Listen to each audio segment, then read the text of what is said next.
மயிலரகு இருந்தா அதிகமா எங்க வச்சிருப்போம், பூஜை அறையில தான் இருக்கும். நம்ம வீட்டுல அப்படி கிடையாது. ஹால்ல ஜன்னல்ல இந்த மாதிரி சொருவி வச்சிருப்பாங்க.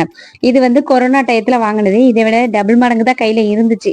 எல்லாம் பிச்சு புடுங்கினது போக மீதி மிச்சம் இவ்வளவுதான் இருக்கு. மெயினா இதை வாங்கினதுக்கு காரணம், வீடு கட்டினதுக்கு அப்புறம் ஜன்னல்ல மேல ஒட்டி விடுறதுக்காக தான் இதை வாங்கினேன். ஜன்னல் வழியா காத்து உள்ள வரும்போது அந்த மயிலரகோட சேர்த்து நம்ம காத்து மேல படும்போது நம்ம ஸ்கின்னுக்கு ரொம்ப நல்லது அப்படிங்கறதுனால வாங்கினாங்க. இதுக்கு மேல ஒட்டி விட காட்டி மிச்சம் மீதியும் காணா போயிடுங்கிறதுனால அந்த சைடு வந்து நம்ம கொசுக்கு வலை போட்டிருக்கோம், டோரா போட்டாச்சு.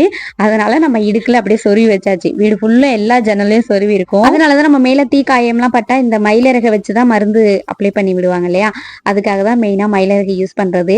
உங்க யார் யாருக்கெல்லாம் இது தெரியும்னு கண்டிப்பா கமெண்ட்ல சொல்லுங்க. இன்னைக்குதான் வீட்டுல இருக்கிற ஜன்னல் கதவு எல்லாத்தையுமே நான் சுத்தம் பண்ணேன். வீடு ஃபுல்லு சுத்தம் பண்றதுக்காகவே நான் இப்போ ரீசெண்டா ஆன்லைன்ல இந்த மைக்ரோ ஃபைபர் கிச்சன் டவல் வாங்கியிருந்தேன். இது ஒரு ரோல்ல 20 பீஸ். நான் இதுல ஒரு 2 டவல் எடுத்தேன். வீடு ஃபுல்லா சுத்தம் பண்ணிட்டேன். ஒன்னு ஈரம் பண்ணிட்டேன். அப்படியே தண்ணியில நனைச்சிட்டு நம்ம தொடச்சிட்டு எத்தனை தடவை வேணாலும் இதை அலசி காய வச்சுக்கலாம். கதவு, ஜன்னல், ஃப்ரிட்ஜ் எல்லாத்தையுமே துடைக்கிறதுக்கு சூப்பரா எனக்கு ஹெல்ப்ஃபுல்லா இருந்துச்சு. அங்கங்க பழைய துணியை தேடாம இருக்கிறதுக்கு.